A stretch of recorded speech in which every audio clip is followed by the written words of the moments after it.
Et Pascal Mathieu, président du Conseil national de l'Ordre des masseurs et kinésithérapeutes, est notre invité. Bonsoir Pascal Mathieu. Bonsoir. 124 kinésithérapeutes exercent actuellement sur le territoire. C'est la profession le plus en manque. Concrètement, il faudrait 162 kinés supplémentaires pour arriver à un ratio équivalent à celui de l'Hexagone. Comment attirer ces kinés chez nous alors que tout le monde dit que notre beau territoire n'est pas attractif ? C'est la difficulté justement parce qu'on voit que des kinésithérapeutes viennent mais qu'ils ne restent pas. Il y a un turnover très important. Je pense qu'il faut déjà valoriser tous les atouts de la Guyane parce qu'en quelques jours j'ai vu qu'il y a énormément d'atouts. Il y a des plans en plus qui sont déployés et qui vont rendre les choses encore plus faciles je pense. Mais il y a des freins administratifs qu'il faut lever et qu'on a pu identifier. Je m'en suis entretenue ce matin avec le directeur adjoint de cabinet de la ministre. Demain, je vais à l'ARS. Agnès Buzyn. Demain, je vais à l'ARS et je vais rencontrer Madame Clara Debord, qui est la nouvelle directrice générale. L'Agence régionale de santé fait déjà beaucoup pour la kinésithérapie. Elle donne de l'argent pour favoriser et aider à l'essor de la profession.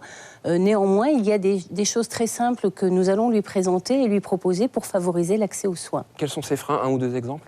C'est très difficile, par exemple, quand on arrive avec l'URSSAF, notamment, de se radier, de se réinscrire ici. Il peut y avoir 3 ou 4 mois avant que les kinésithérapeutes aient leur papier à jour, leur carte de professionnel de santé. Ils ne peuvent pas toucher d'argent avant 4 mois quelquefois.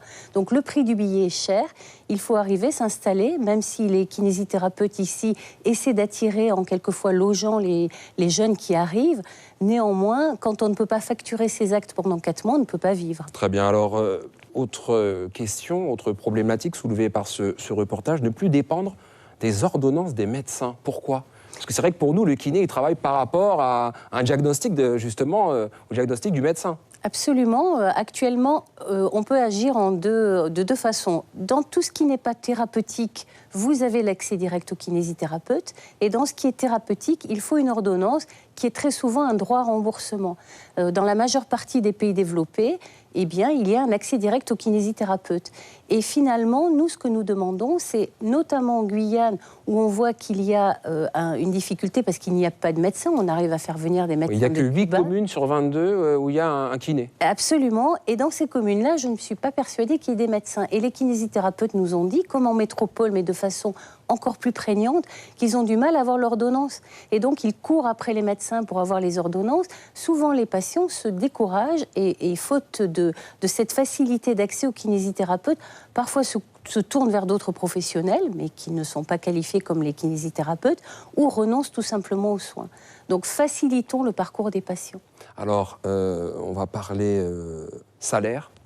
Le salaire dans un hôpital pour un kiné débutant, je crois que dans l'Hexagone, il est de 1 350 €, 1 800 € en Guyane. On peut dire qu'au vu de la tâche, c'est peut-être pas énorme. Du coup, la tentation peut-être d'être libéral est grande. Et je crois que vous souhaitez justement favoriser les mi-temps, la mobilité. Est-ce une façon de décloisonner la profession et là encore de la rendre peut-être aussi attractive ? Alors la grande difficulté, c'est le salaire, vous l'avez dit, parce qu'il faut rappeler quand même qu'il y a 5 années d'études pour former un kinésithérapeute. D'abord la PACES, ici en tout cas, et ensuite 4 années en institut de formation. On ne peut pas, avec 5 années d'études, avoir un salaire aussi bas. Et la vie est très chère ici en Guyane, ce qui est un frein évidemment.